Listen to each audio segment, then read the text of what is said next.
Oh, look at you, Queen of Denmark. That's what I'm talking about.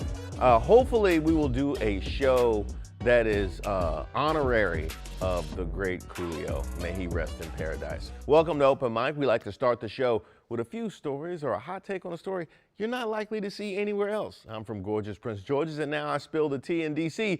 So you know these jokes come from a place of love, if in fact that was something I was capable of. Let's start off in D.C., where a January 6th Capitol riot suspect named Logan James Barnhart pleaded guilty to assaulting officers with a dangerous weapon during the insurrection. Barnhart, by the way, works as a romance novel cover model. Yes, Felonious Fabio was rumbling with the cops. Now, just take a look at this glossy Bama right here. Just take a look at it.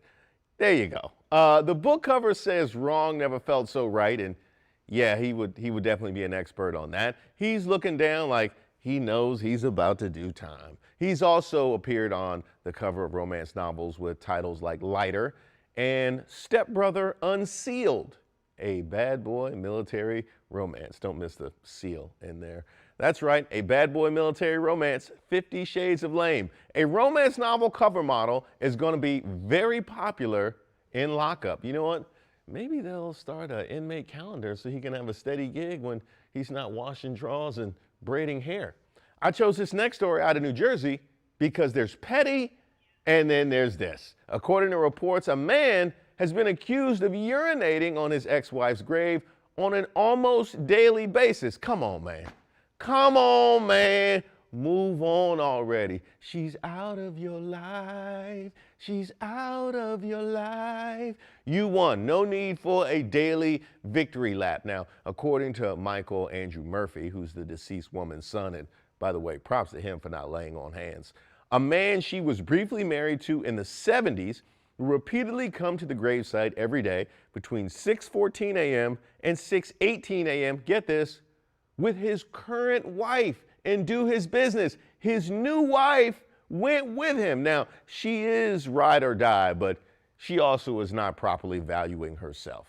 He clearly is still hung up on another woman, sister. I mean, who tolerates another woman living rent-free in their man's head for this long?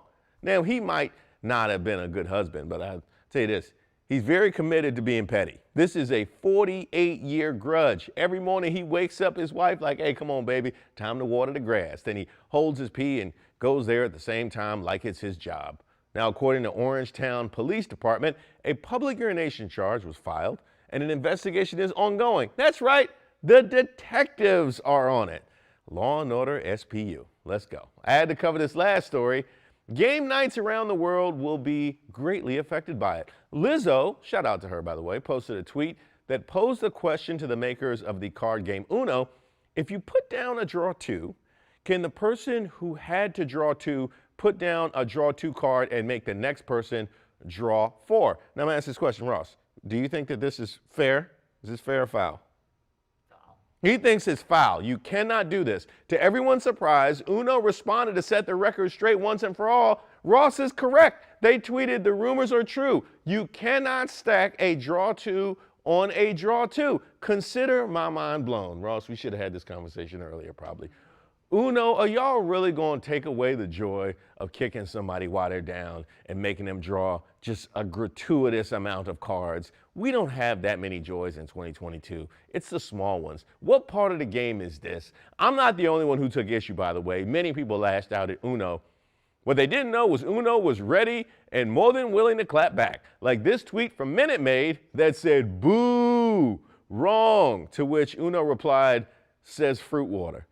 That's rough. That is a low blow. Or this one that reads, I hope your coffee is never hot and your socks always roll down because this is wrong.